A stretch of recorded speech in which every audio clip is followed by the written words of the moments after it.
En Jalisco, esta madrugada, en Tlajomulco, fue asesinada la madre buscadora María del Carmen Morales, integrante del colectivo Guerreros Buscadores de Jalisco, junto con su hijo, Jaime Daniel Ramírez. De acuerdo con autoridades, Daniel, de 26 años, fue atacado por dos hombres encapuchados en motocicleta y al tratar de defenderlo, María del Carmen, de 43, recibió un disparo también.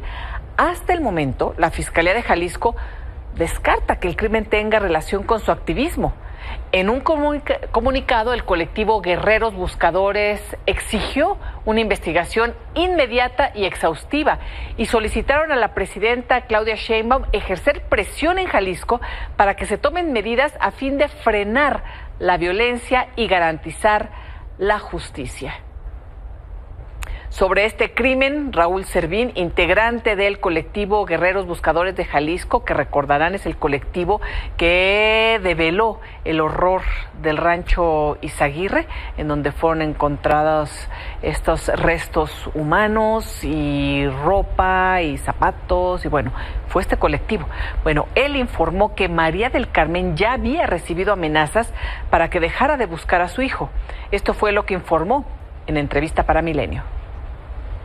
Es por eso que recibía constantemente llamadas o le dejaban mensajes amenazándola donde ella le podía costar la vida o algún familiar de ella, y desgraciadamente en la mañana lograron quitar la vida a estas personas que no tenían derecho el haber hecho esto. Ellos no lo pueden mencionar así porque realmente no han hecho las indagaciones correctas para mencionarlo de que no tiene que ver nada con lo del colectivo. Al contrario, sí sabemos que fue parte de esas amenazas, y desgraciadamente estas personas acechaban mucho a la señora y a su familia para que ya no buscaran a su familiar. Y el Centro de Justicia para la Paz y el Desarrollo condenó este asesinato de Carmen Morales y de su hijo y expresó su solidaridad con el colectivo Guerreros Jalisco. Indicaron que buscar no debe poner en riesgo la vida.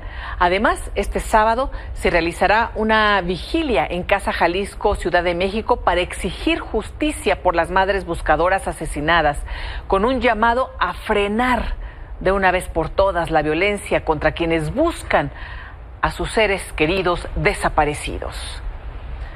La secretaria de Gobernación, Rosa Isela Rodríguez, condenó el asesinato de María del Carmen y de su hijo Jaime Ramírez, y durante el encuentro que tuvo con colectivos de búsqueda solicitó un minuto de silencio en memoria de las víctimas.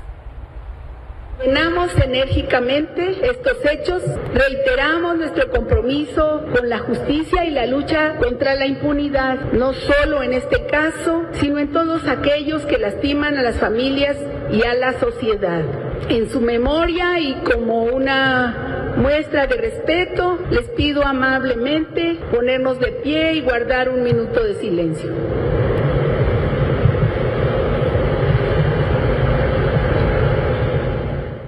Bueno, y veíamos estas imágenes en donde, por cierto, se llevó a cabo la sexta reunión entre autoridades de gobernación, del gobierno de Claudia Sheinbaum y colectivos de buscadores. Ahí se informó que las 300 propuestas que hicieron madres buscadoras serán incorporadas en la iniciativa de reforma en materia de desaparición de personas que presentará la presidenta Claudia Sheinbaum. La secretaria de Gobernación, Rosa Isela Rodríguez, reiteró que se trata de un tema urgente, por lo que la iniciativa se discutirá en el próximo periodo extraordinario de sesiones. Las madres buscadoras compartieron algunas de sus propuestas en el encuentro de hoy, que cierra una primera etapa de reuniones. Este espacio no se agota aquí. Se abre ahora una nueva fase que requiere fortalecer, modificar o crear nuevas rutas y acciones. La desesperación, la ira y la gran impotencia acumulada por años ante la impunidad y la urgencia de tener a los nuestros de regreso. Construir políticas públicas, pero también voluntades que decidan dar junto a nosotras la lucha, porque nadie más tenga que sufrir la desaparición de un ser querido. Bueno, así el esfuerzo que continúa, que no cesa y que mantendrán las madres buscadoras, lo han hecho durante años y ahora no es la excepción, pero en medio de toda esta tragedia, de los descubrimientos de fosas clandestinas, de centros de adiestramiento, de restos humanos calcinados, en fin, la violencia continúa en distintas regiones de la República Mexicana. Ya le informábamos ayer de lo que había sucedido en Michoacán, Guanajuato y Jalisco. Bueno, anoche se registraron nuevos bloqueos en Michoacán y Guanajuato. Alrededor de las 9, un camión de pasajeros fue incendiado en Salvatierra, bloqueando parcialmente la carretera federal 51 a Cámaro-Celaya. Mientras que en la autopista de occidente de Michoacán también fue incendiado un camión de carga a la altura del municipio de Ecuandureo. En ambos casos, las autoridades no reportaron heridos. Estos hechos se sumaron a lo que les comentaba y les informamos el día de ayer. Diciendo, ¿dónde salieron las grabaciones? ¿Dónde? Negativo, pues el comentario. Y acto seguido comenta 18 minutos del tema. ¿Paso el video? Eso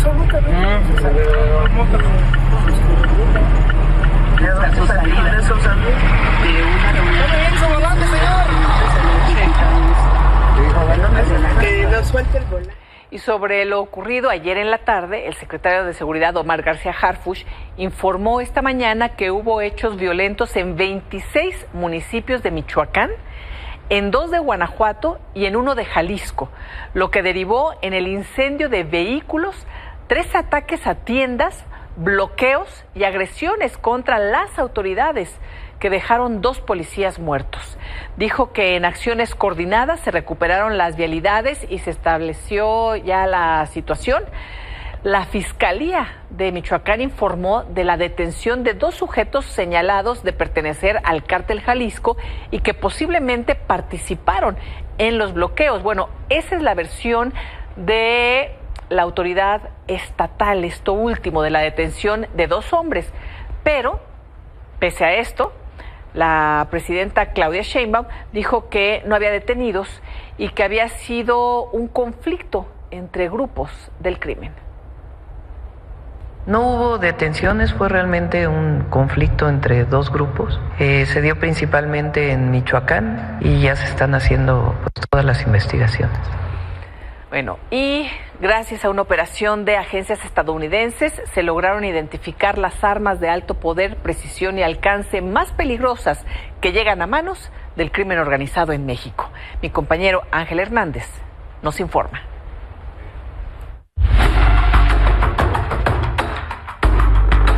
Armas de guerra de alto poder, precisión y alcance se colocaron al centro de las preocupaciones en Washington como parte de los esfuerzos para frenar el crecimiento de los cárteles mexicanos y el constante flujo de su mercancía a territorio estadounidense. Desde 2020, la operación Without a Trace contra el tráfico de armas, con el Servicio de Migración y Control de Aduanas a la cabeza, nació como un esfuerzo interagencial para detener el fenómeno, comenzando por las tiendas de venta de armas al menudeo. El plan se mantuvo como la punta de lanza, combinando la labor de agencias como la Oficina de Investigaciones de Seguridad Nacional y la Agencia de Alcohol, Tabaco, Armas de Fuego y Explosivos.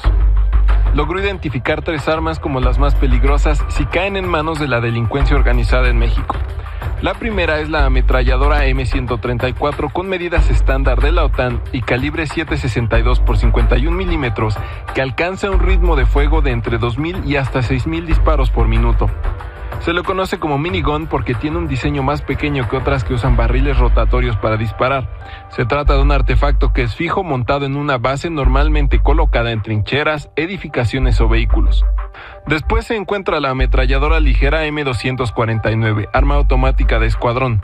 Un arma de fuego de 5.56 por 45 milímetros con una amplia capacidad de fuego, portabilidad y precisión. De acuerdo con el ICE, se ha visto en acción en todo conflicto mayor que involucra a los Estados Unidos desde la invasión de Estados Unidos a Panamá en 1989. La tercera es la Barrett M82A1, calibre 50, favorita de los cárteles. Con control de retroceso, un sistema semiautomático de disparos antimateriales y que, a pesar de su diseño, es comúnmente utilizada por organizaciones criminales transnacionales como sistemas antipersonales. Por último, el reporte determina que una gran parte de la responsabilidad en el tráfico de armas recae en las tiendas que no cumplen con reportar cuáles fueron pagadas con efectivo y rastrear a los compradores, quienes suelen revenderlas ilegalmente a los traficantes que las cruzan a México. Para Milenio Noticias, Ángel Hernández.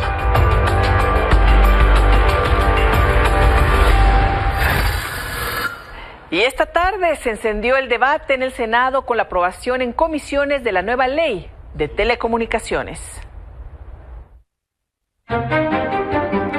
Esta tarde en comisiones del Senado, Morena y aliados aprobaron en fast track la nueva ley de telecomunicaciones.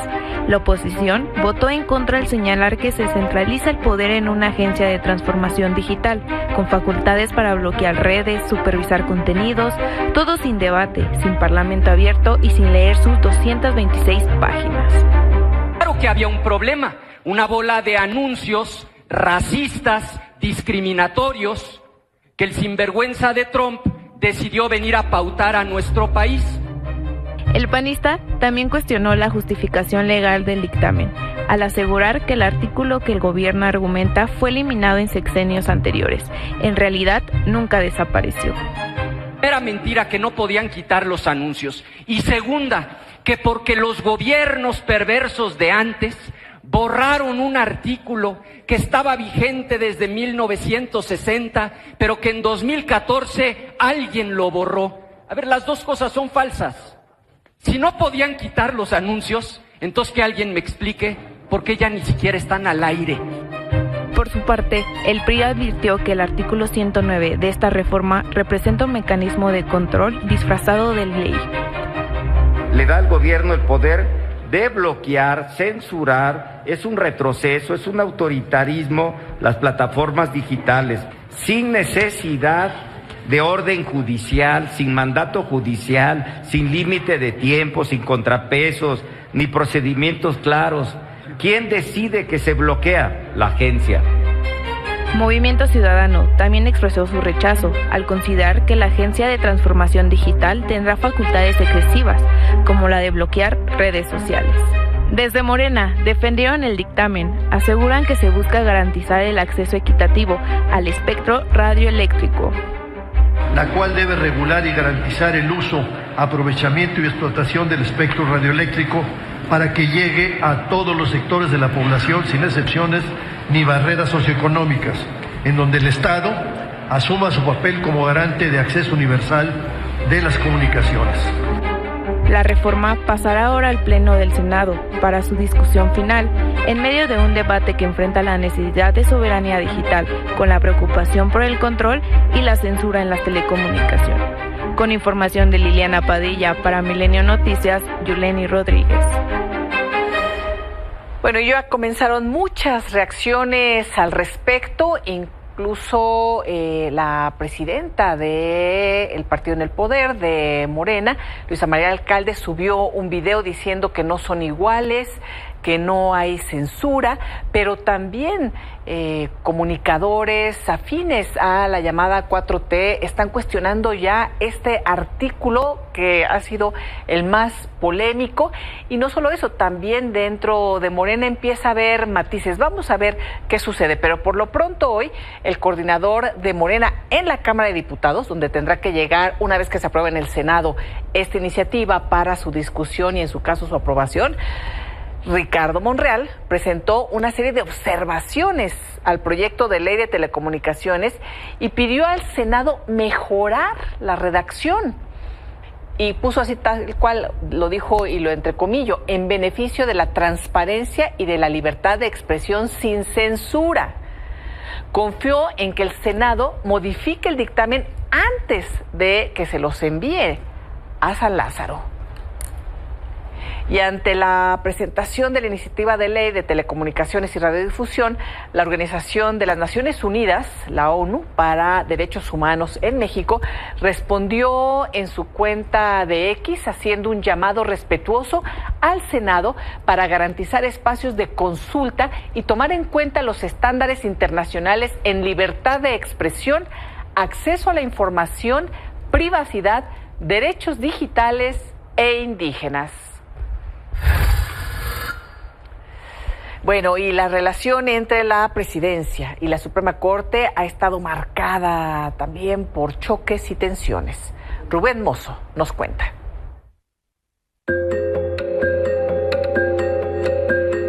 Durante casi 3 décadas, la relación entre el Poder Ejecutivo y la Suprema Corte ha estado marcada por momentos de tensión, disputas y resoluciones históricas.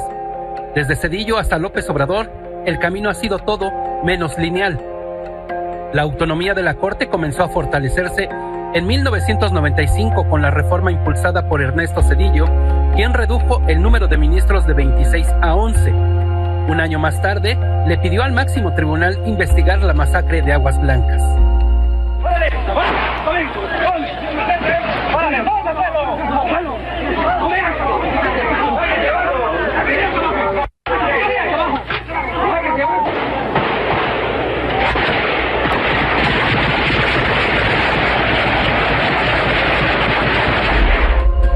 Juventino Castro formó parte de la comisión que investigó el caso.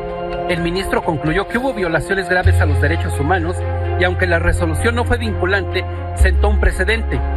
La presión provocó la renuncia del entonces gobernador de Guerrero, Rubén Figueroa. Con Vicente Fox, la tensión llegó a la Corte, con el fallido desafuero de Andrés Manuel López Obrador, quien buscaba ser presidente en 2006.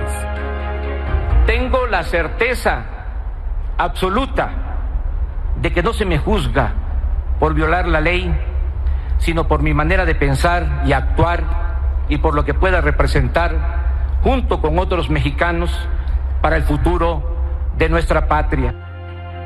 Felipe Calderón lanzó la guerra contra el narco. La Corte intervino para limitar el uso del ejército en tareas civiles y proteger los derechos humanos, contradiciendo la estrategia presidencial. Tranquilo, más si te tranquilizas un poquito, amigo. Aquí a Guadalajara a lo mejor, mi estimado.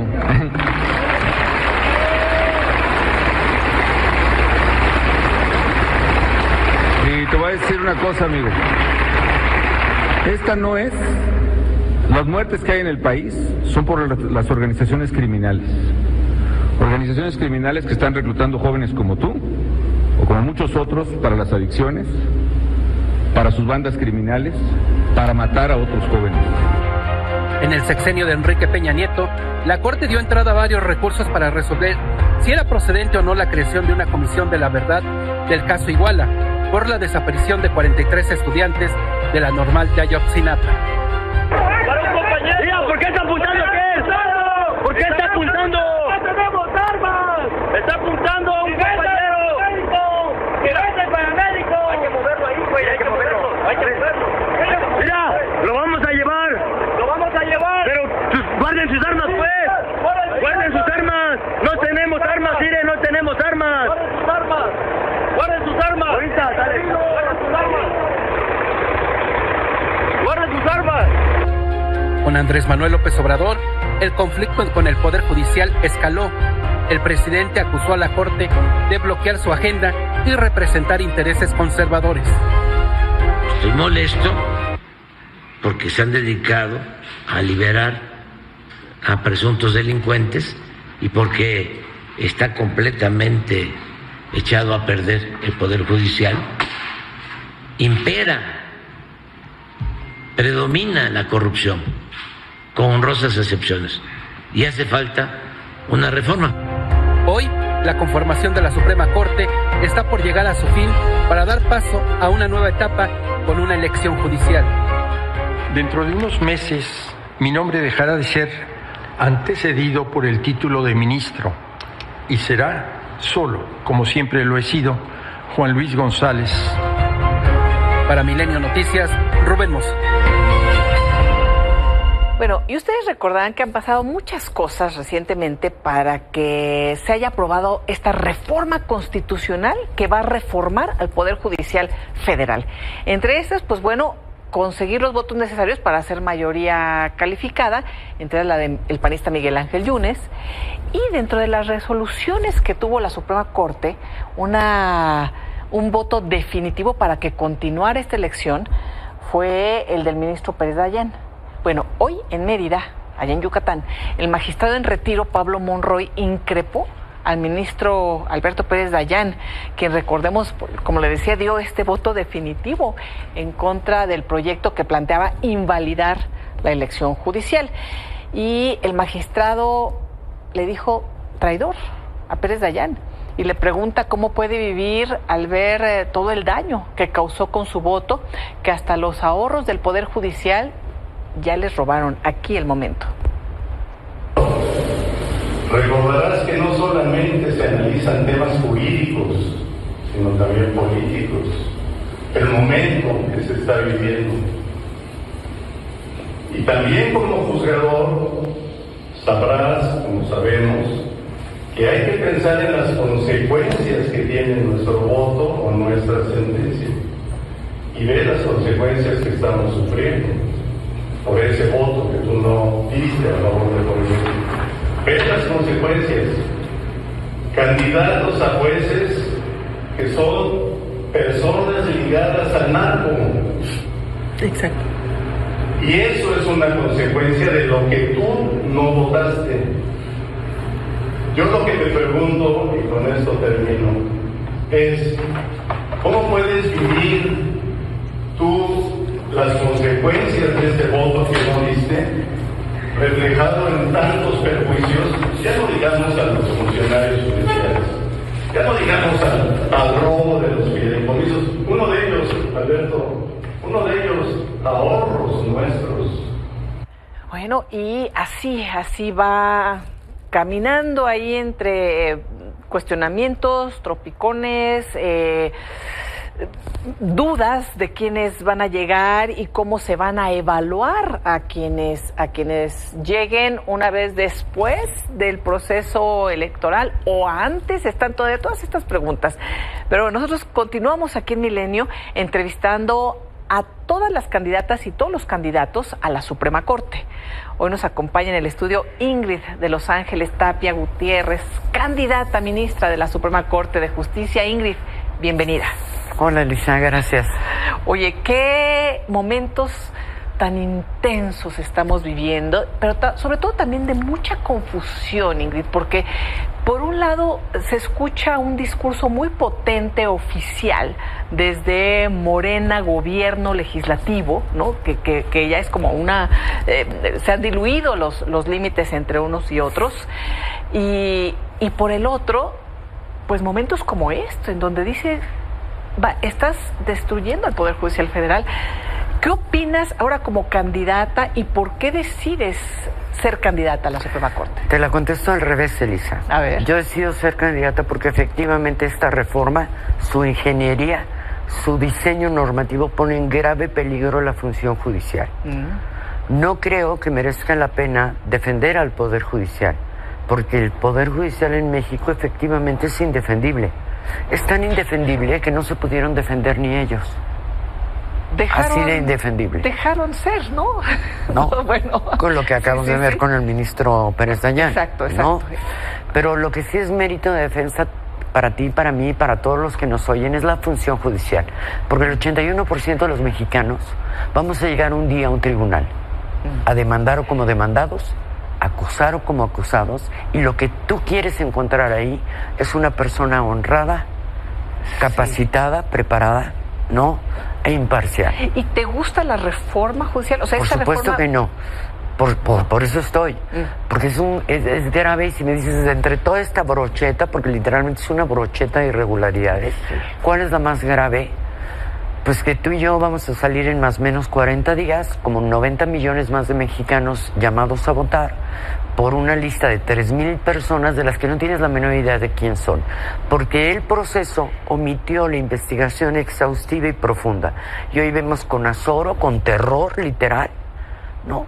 Los que son abogados de narcotraficantes, los que han sido condenados, los agresores, los violentos, y eso sin contar, ¿no?, a los tontos que se les hace muy buena idea en un país con una sede enorme de justicia, de ponerse a hacer mofa del proceso, ¿no?, con chicharrones, aventando expedientes y haciendo literal de todo, en una falta de respeto muy grave para todas las víctimas de este país que jamás han tenido justicia, ¿no? Donde tenemos madres que buscan con sus manos un pedazo del cadáver de sus hijos, como para que salga esta gente haciendo toda clase de ridículos en un tema que es serio, porque es elegir quién quieres que te juzgue para los próximos 10 años. Pero parece que están en busca de la popularidad, porque eso es lo que les va a dar votos, como ha sucedido ya en la política. Es decir, ponen a los juzgadores, a las personas juzgadoras ya como políticos a hacer campaña. Pues es que es desaconsejable la elección popular de los jueces, y es desaconsejable entre muchas razones más, porque un juez no es por el pueblo ni del pueblo, un juez es para el pueblo. Lo que tú aspiras cuando llegas a un tribunal es encontrar una persona mejor preparada que tú, con más conocimiento que tú, más honorable que tú y tu contraparte, que resuelva la disputa que le estás presentando. Sí, totalmente imparcial. Claro, ¿no? Y es esa muy imparcialidad mala no es nada más entre las partes, sino imparcial de los poderes. Es de los poderes, y además con un nivel de entrenamiento intelectual que le permita al propio juzgador abstraerse de sus propios prejuicios y de sus propios sesgos cognitivos. ¿Sabes? Ingrid, ¿tú tienes esa preparación? Sí, por supuesto. O sea, ahorita que lo dices, ¿lo has ejercido? 35 años de mi vida. Yo solo hago 3 cosas en la vida desde hace 35 años. ¿Qué son? Soy un litigante de tiempo completo, lleva más de 9,000 juicios y he perdido 18. Soy un litigante feroz. Soy maestro, soy un humilde maestro de universidad, fui profesor decano del ITAD, doy clases en la Universidad Panamericana, siempre he acompañado mi tarea de litigante con enseñar derecho. Y la tercera, soy un activista súper entusiasta. He modificado 59 leyes federales, 7 códigos, 22 constituciones, porque yo de joven fui víctima de todo tipo de violencia, Elisa. ¿Por qué, Ingrid? Me casé con la persona equivocada cuando tenía 19 años, que me maltrató gravemente, sí, a mí y a mis hijos. Uy. Y nunca encontré justicia. Yo ya era un abogado, ¿sabes? Y era un abogado potente cuando era joven, como lo soy ahora. Y ya daba clases en el ITAM y nunca obtuve ni para mí ni para mis hijos justicia. Y me di cuenta que lo que estaba mal en nuestro país para las madres de familia, para las mujeres, para los niños, era el sistema. Que yo sufría una violencia sistémica, no era Juan, Pedro, Roberto, era una violencia derivada de leyes hechas con misoginia y jurisprudencias redactadas de forma discriminatoria, violatoria de los derechos. Estructural, ¿no? Y entonces con mis amigas, porque tú sabes que el feminismo lo hacemos entre muchas, es colectivo siempre, pues me di a reformar 59 leyes llevamos, ¿no? Y espero que Dios nos dé vida para reformar otras 100 más. Sí. Pero creamos el padrón de deudores alimentarios, la licencia de paternidad, la compensación para las mujeres divorciadas, casadas por separación de bienes, la prohibición de que los adoptantes se casaran con las adoptadas. Sí. Así. Esas son las 3 cosas. No tengo partido político, nunca he sido empleado ni público ni privado, ¿no? Lo mío es el ejercicio independiente y libre del derecho, más dar clases, más el activismo. Entonces no soy abogado de mentiritas, ni feminista de Twitter. Oye, Ingrid, y ahorita que dices de feminista de Twitter, hay también mucha confusión, porque ahora cualquier cosa que se diga en contra de una mujer puede ser también utilizada por esa persona para decir esto es una violencia en contra de mi persona por ser mujer. ¿Hablas de la falsa denuncia? La falsa denuncia y no solo eso, porque estamos viendo también estructuralmente en este medio en este México patriarcal, pues llegan mujeres también impulsadas por los propios hombres. O hay mujeres misóginas. Porque para ser misógino es como para ser feminista. Por ser un hombre feminista. ¿Te acuerdas con el tema de las Juanitas, por ejemplo, que después decimos, no, pues es discriminatorio llamarlas Juanitas? Pero bueno, eso se ha terminado, eso continúa, porque vemos también, es que no sé si, o sea, tú llegas sola, o sin estructura partidista detrás, porque estamos viendo incluso hoy en día con quienes vas a competir, ministras que hacen referencia al propio sistema de gobierno y le digo a la gente que por todas las que ya están y que salieron a hacer campaña antes de que lo permitiera la ley, ni se les ocurra votar. Porque es muy mala idea votar por alguien para ministro de la más alta corte de un país de la 13ª economía mundial, que se le hace buena idea violar la ley. De entrada, yo no doy un voto a ninguna de las mujeres u hombres que salieron a violar la norma electoral. Exacto. Me parece que el juez debe ser ejemplo, ¿no? Debe de uno en su vida cotidiana demostrar esta disposición a estar por debajo de la ley para hacerla cumplir, y es una sin razón que estás desde por hacer de todo y que además la autoridad se pique el ojo como si no pasara nada, ¿no? Y me gusta que como mujer lo digas, porque ese es el detalle, que se puede decir eso a un ministro, pero no a una ministra, porque, entonces violencia política. Entonces, estoy exagerando. Por supuesto hay mucha violencia y qué bueno que hoy, ya lo hablaremos después con calma, el INE aprobó la 8 de 8 y vamos a informar sobre ello, ¿no? Pero esto es un tema de personas cuando se cometen triquiñuelas, cuando se violan procesos, cuando y delitos, porque hay delitos electorales que se cometen y que luego la autoridad se hace de la... Sí, la violación es rampante. Y aquí lo que demuestra es que también somos inocentes, ¿no? Porque hay algo peor que la desaparición de un órgano autónomo, y es la cooptación del órgano autónomo.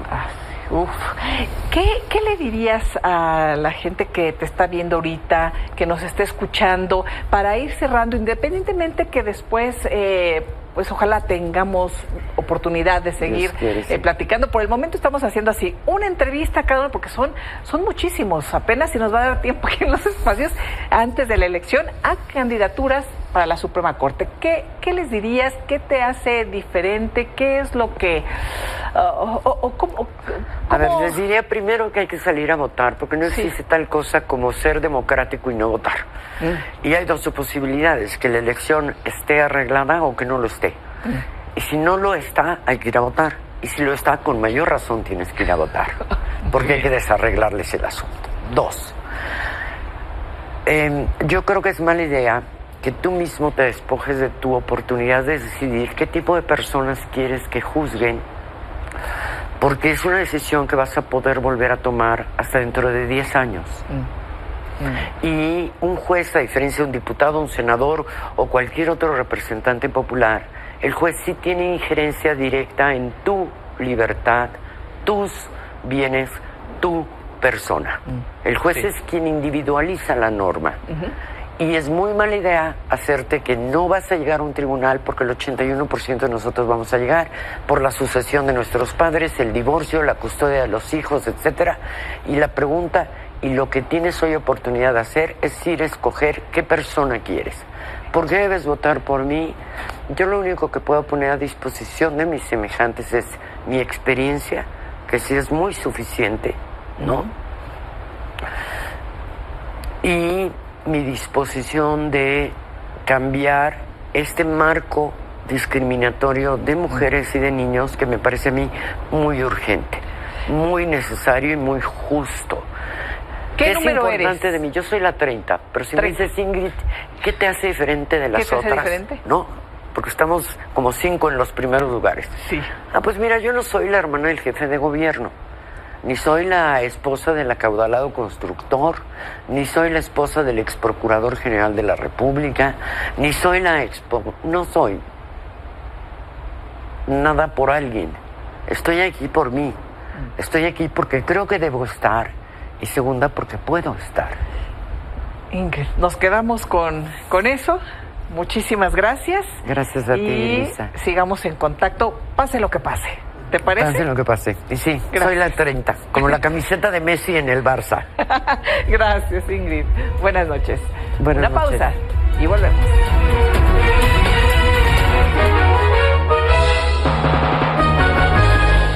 Manuel Somoza, buenas noches, querido Manuel. Bienvenido. Elisa, buenas noches, con el gusto de regresar contigo. Qué gusto, Manuel. ¿Y cómo evalúas cómo nos tratan los mercados?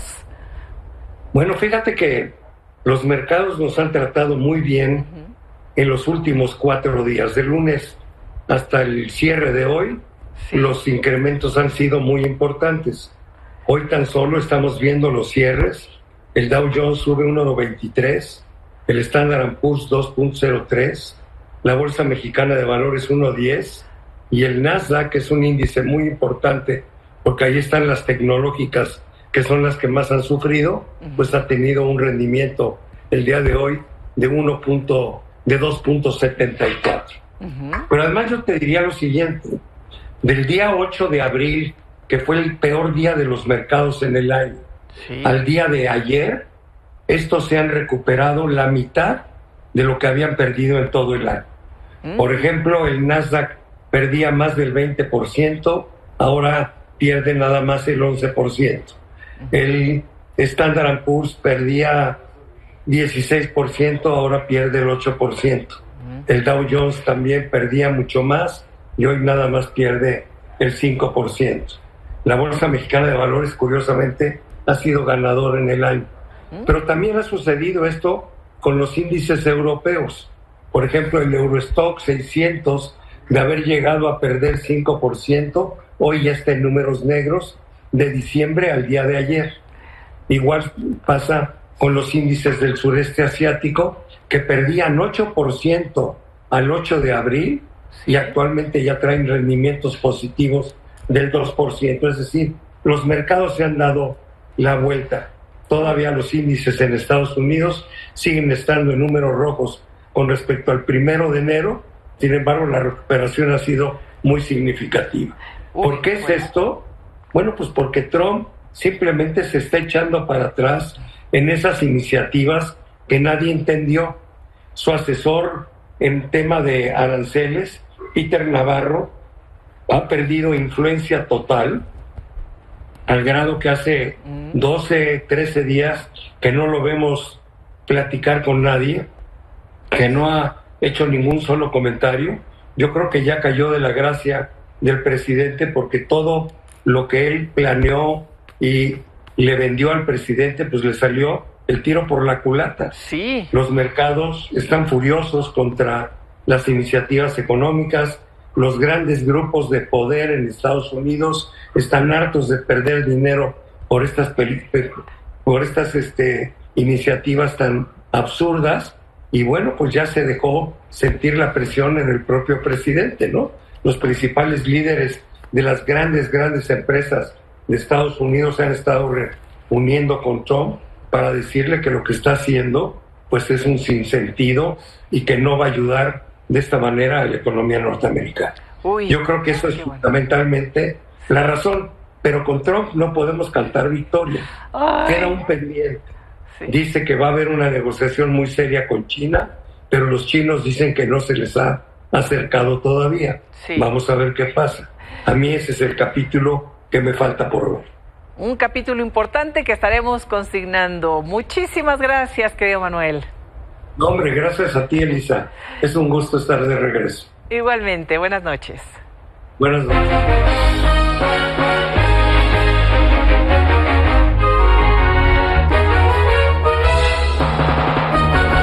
Hasta aquí la información. Gracias por su atención. Los espero mañana en este espacio. Buenas noches.